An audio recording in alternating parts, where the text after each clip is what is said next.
நேரா இருக்கிற மரத்தை தான் முதல்ல வெட்டுவாங்க. ஆனா உன்ன மாதிரி ரொம்ப நல்லவனா நேர்மையா வாழ்ந்தா இந்த உலகம் உன்னை சீக்கிரம் ஒடிச்சு போட்டுரும். இந்த 4 விஷயத்தை கவனி. இது தெரிஞ்சா யாரும் உன்னை ஏமாத்த முடியாது.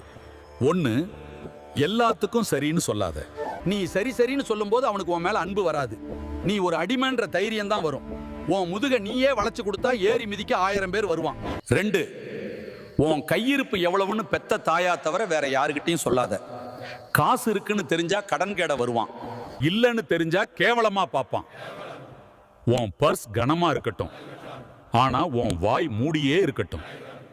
3, அதிகமா பாசம் காட்டுற இடத்துல தான் அதிகமா மிதி வாங்குவோம். சக்கரை அதிகமா இருந்தா எறும்பு மட்டும் இல்ல வியாதியும் வரும்பா. அளவுக்கு மீறின பாசமும் அக்கறையும் மத்தவனுக்கு உன் மேல இருக்கிற மரியாதையை குறைச்சோம். 4, தப்பு செஞ்சா மட்டும் மன்னிப்பு கேளு. ஆனா உன்னை பிடிக்காதவன் முன்னாடி நியாயம் பேசாத. அவனுக்கு உன் விளக்கம் தேவையில்லை, உன்னோட வீழ்ச்சி தான் வேணும். அங்க மௌனமா இரு.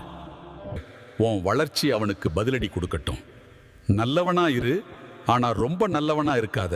புரிஞ்சிருக்கும்னு நம்புறேன்.